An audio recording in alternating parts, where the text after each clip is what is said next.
योगी आदित्यनाथ जी कितने दिनों के मेहमान हैं। योगी आदित्यनाथ जी का साथ उत्तर प्रदेश में भारतीय जनता पार्टी के एलाइज सहयोगी भी नहीं दे रहे हैं। दिल्ली में गहमागहमी है। नीति आयोग की बैठक के बहाने मुख्यमंत्री आदित्यनाथ दिल्ली में मौजूद हैं। कल ही पहुंच गए थे। उनकी तमाम लोगों से मुलाकात हो रही है। उनके विपक्षी भी वहां जमे हुए हैं। दोनों डिप्टी सीएम भी दिल्ली में हैं, लेकिन आपस में नहीं मुलाकात हुई। मुख्यमंत्री और उप मुख्यमंत्रियों की अलग अलग ठहरे हुए हैं। अलग अलग भाजपा हाईकमान के बड़े नेताओं से मिल रहे हैं। नमस्कार साथियों, बीबीटी चैनल में आपका स्वागत है। साथियों, उत्तर प्रदेश में सब कुछ ठीक नहीं चल रहा है। क्या योगी आदित्यनाथ जी बदलने वाले हैं? उपचुनाव के पहले ही उत्तर प्रदेश में बड़ा बदलाव हो सकता है। इस विषय पे चर्चा करते हैं। आइए विस्तार से वीडियो शुरू करते हैं। उत्तर प्रदेश के मुख्यमंत्री योगी आदित्यनाथ जी की कार्यशैली के खिलाफ उत्तर प्रदेश में रामबंदी है। दोनों डिप्टी सीएम केशव प्रसाद मौर्य, ब्रजेश पाठक और साथ साथ भारतीय जनता पार्टी के एलाइज, चाहे ओम प्रकाश राजभर हो, अनुप्रिया पटेल हो, संजय निषाद हो, किसी न किसी मामले को लेके काफी नाराज चल रहे हैं। इसका ज्वलंत उदाहरण उस समय देखने को मिला कि मुख्यमंत्री ने जो मंडलों की मीटिंग शुरू की, आजमगढ़ की मंडल की मीटिंग में ओम प्रकाश राजभर नदारद थे। इसी प्रकार गोरखपुर मंडल की जब बैठक हुई, वहां कैबिनेट मिनिस्टर संजय निषाद नहीं पहुंचे। और तीसरे राइज है अपना दल यश। मिर्जापुर मंडल की बैठक जब मुख्यमंत्री योगी आदित्यनाथ जी ने लिया, उस बैठक का केंद्रीय मंत्री अनुप्रिया पटेल ने एक प्रकार से बहिष्कार ही किया। यह माना जा सकता है कि वह कहीं व्यस्त रही हो, लेकिन मुख्यमंत्री जी की समीक्षा बैठक जो मिर्जापुर मंडल की हुई, उसमें अनुप्रिया पटेल के पति एवं उत्तर प्रदेश के कैबिनेट मंत्री आशीष पटेल का शामिल न होना कहीं न कहीं से अपना दल यश की नाराजगी को झलकाता है। इन तीनों सहयोगियों ने मुख्यमंत्री की मंडल समीक्षा बैठक से दूरी बनाए रखा। साथ ही साथ दोनों उप मुख्यमंत्री केशव प्रसाद मौर्य और ब्रजेश पाठक ने भी दूरी बनाए रखा। अब इस बीच पिछले एक हफ्ते से आप देख रहे हैं कि दोनों खेमों में समर्थकों का मिलना जुलना जारी है।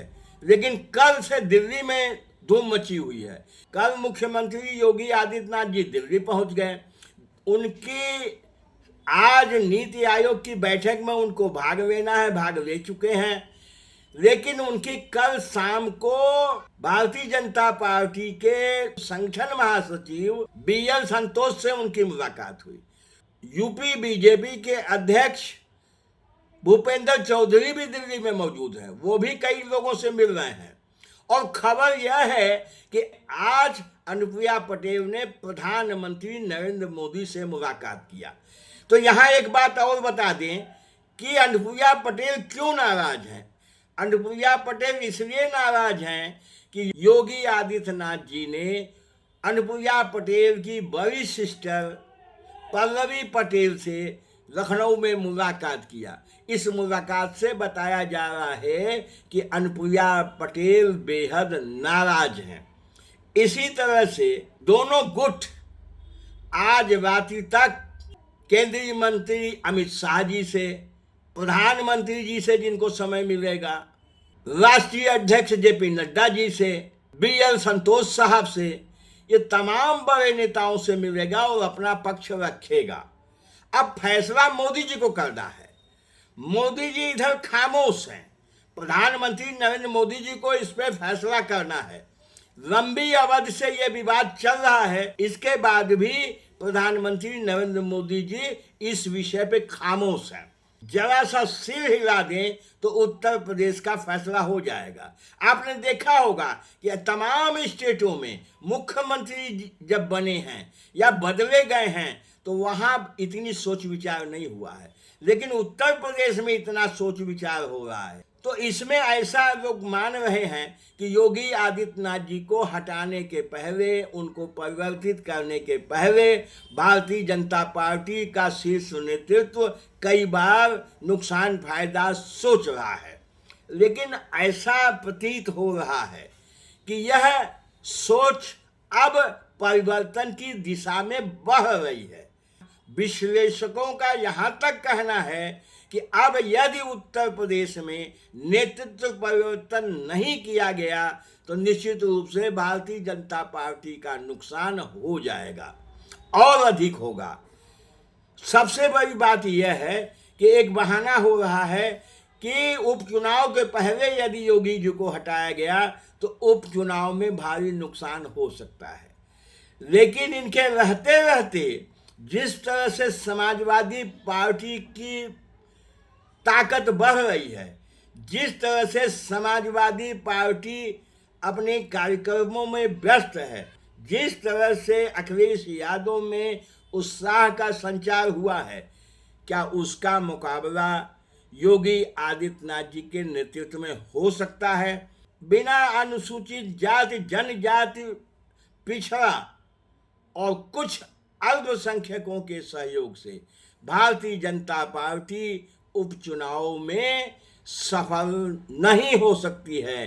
कारण यह है कि जिन 10 स्थानों पर चुनाव होने हैं उनमें लगभग आधे ऐसी विधानसभाएं हैं जहां 50% या उसके ऊपर माइनॉरिटी का वोट है। इसलिए भारतीय जनता पार्टी समय रहते ऐसा लग रहा है कि कठोर निर्णय ले सकती है। योगी आदित्यनाथ जी बदले जा सकते हैं। अब क्या होता है, राजनीति में सब कुछ संभव है, इसका हमें भी इंतजार रहेगा। इस विषय में आपका चिंतन क्या कहता है, हमें कमेंट करके बताइएगा। हमारे चैनल पे मेहमान हैं, पहली बार आए हैं, सब्सक्राइब अवश्य कर लीजिएगा। बहुत बहुत धन्यवाद।